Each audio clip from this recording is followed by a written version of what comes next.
Once upon a time there was a crow who, when sitting in a tree, saw down below a delicious piece of gorgonzola cheese. "That would be nice for tea," she said. "Yes, please." A hungry fox was roaming on the prowl.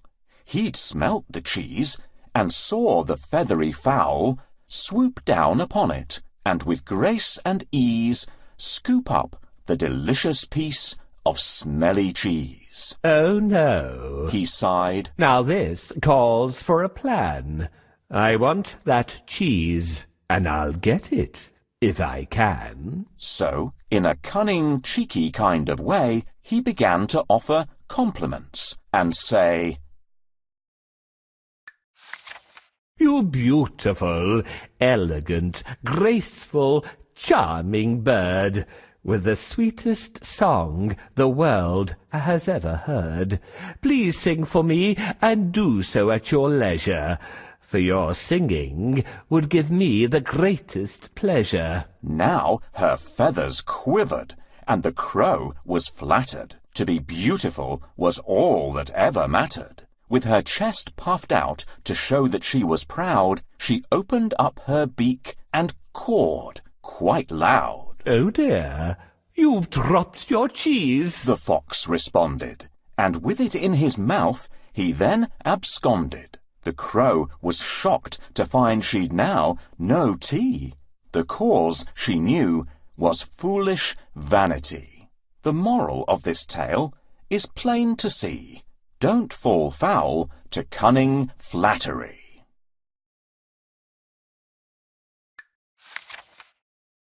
Wow! Someone is very lucky to have such a delicious breakfast. Who is going to get it? Hedgehog, crow, or owl? Try to guess.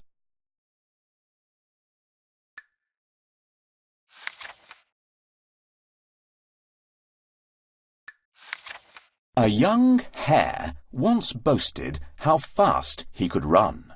He was agile, long-legged, and out for some fun. So he teased an old tortoise about his slow pace. But the tortoise surprised him and asked for a race. "If you think you can beat me, you're out of your mind," jeered the hare, who was really very unkind. "Yes, I could win," said the tortoise. "Name the time and the place." The hare thought this amusing and laughed in his face. But he agreed to the race and the place it was set. An announcement was made in the Country Gazette. The animals gathered, all out for the day. Excitement arose when the race got under way. The hare and the tortoise were set on their marks. The pistol was fired, and it shot out some sparks.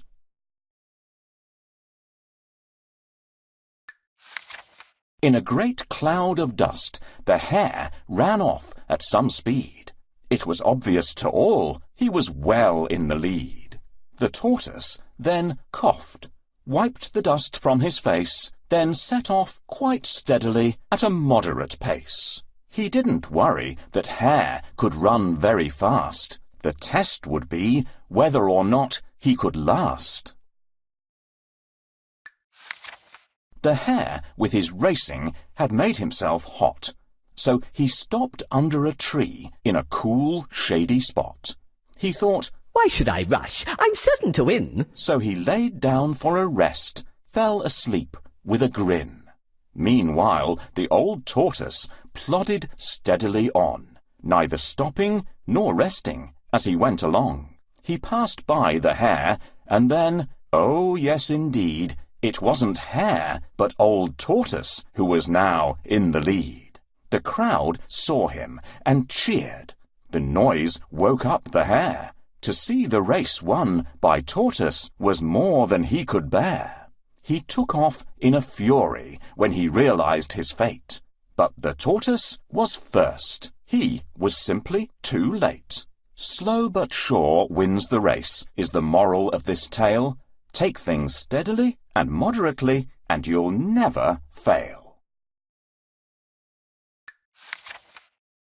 I'm proud to be fast and light-footed. Those who can't run fast are really unlucky. How do you manage, Tortoise? I might be slow, but I'm always on time. You can't be on time if you're slow. Let's have a contest to see who reaches the mountain first. I accept, Hare.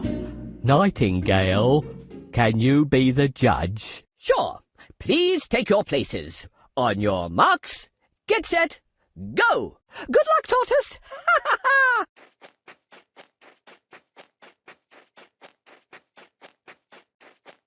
Good luck, Hare. Remember, slow but steady wins the race. I'm already halfway, but Tortoise is so far behind, I'll take a nap. There are many stones on the road. Shall we remove them so I can walk faster? Let's help Tortoise remove all the stones from the track.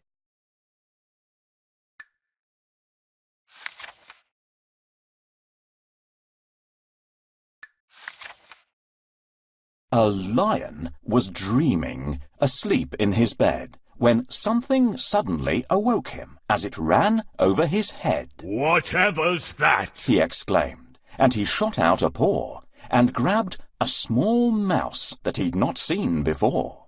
The lion roared in anger. "You woke me as I slept!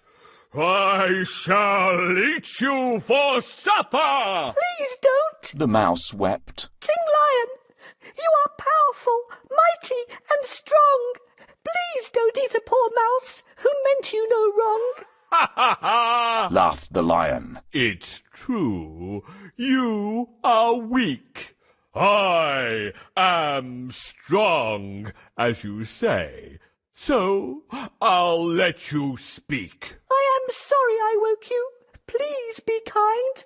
Let me go. I may one day repay you. You really don't know. "You repay me?" The lion laughed. "That's a joke." But he let the mouse go, and he gave him a poke, saying, "Off you go, little mouse. I don't expect you'll be back. At the most, you'd have made me a very small snack." So the mouse bowed in thanks, and then went on her way, and the lion never saw her, until it happened one day he was taking his usual stroll in the jungle when a rope trap ensnared him, and he got in a tangle. He struggled and struggled, but the ropes only got tighter. It didn't help, in this case, to be a great fighter. "Help! Let me out! Let me free! I'm in pain!" But his roaring and crying were to be all in vain, until a small mouse in the bushes pricked up her ears and ran to his aid and swallowed her fears.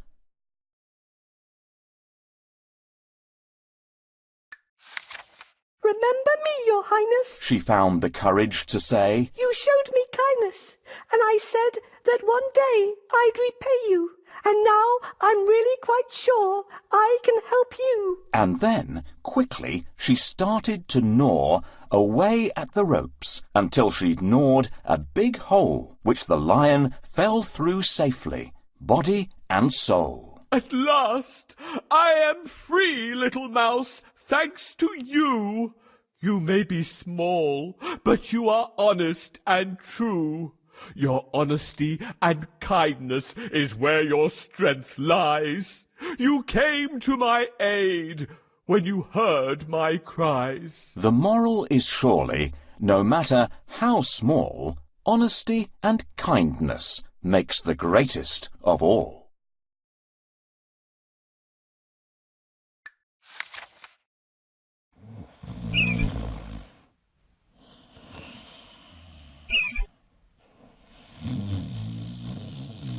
"Who dared to wake me up?" I'm sorry, Lion. I didn't mean to disturb you. "You're brave to disturb the king of beasts, but I'll gobble you up now. I'm hungry." I'm sorry I disturbed you. Forgive me today, and I'll help you someday. A tiny fellow like you helping me? Run away before I decide to eat you. Thank you, Lion. I will never forget your kindness. I'm hungry. I have to find something to eat.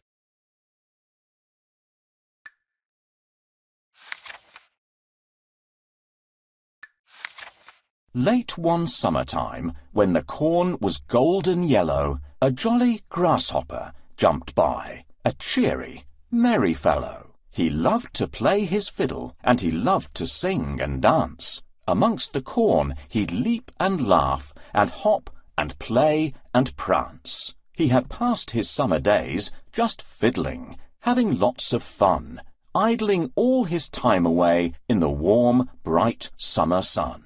Then, by chance, one sunny day, he met a working ant, who was clever, wise, industrious, and very diligent. He saw the ant was hard at work, dragging an ear of corn with all his might. It was 20 times his size, such an extraordinary sight. Goodness! Chirped the grasshopper. Why not stop with me and play? Why work so hard on such a bright and glorious summer's day? The ant then turned and stopped and looked the grasshopper in the eye. You foolish, silly time-waster. I shall tell you why. The sun is shining. Yes, of that I am well aware. But I am gathering in the harvest while the harvest is still there. And I suggest you would be wise to follow my advice. Store some food for winter while the weather is still nice. But surely, said the grasshopper, the winter won't come for a while. To work on such a glorious day is really not my style. The working ant took up his load and with a shaking of his head said, Goodbye. I must prepare for winter and my family must be fed. The grasshopper waved his fiddlestick and ignored the ant's advice, and he hopped away and fiddled while the weather was still nice. But the seasons change, and winter came as it was sure to do. The field was bare and empty, where the golden corn once grew. The ant had stored corn wisely. He had food the winter through. But the grasshopper went hungry. There was nothing he could do. He had ignored the ant's advice, and now it really was too late. You cannot eat fried fiddle. It doesn't make a tasty plate. The moral of this story is, of sound advice take heed. In times of plenty, save and store in case of future need. Hey, ants! Why are you working when you can have fun in the summer?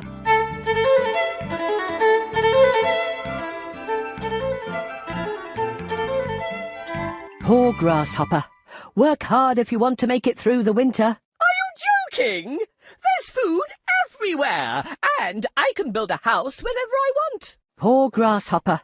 He doesn't know that there'll be no food or shelter in the winter. Hey, why can't you enjoy the summer? Winter is far away. Grasshopper, I hope you'll be fine when winter comes. Ah, it's awesome to enjoy the summer. Grasshopper doesn't want to build a house. Let's help Ant collect wood chips and wheat grain.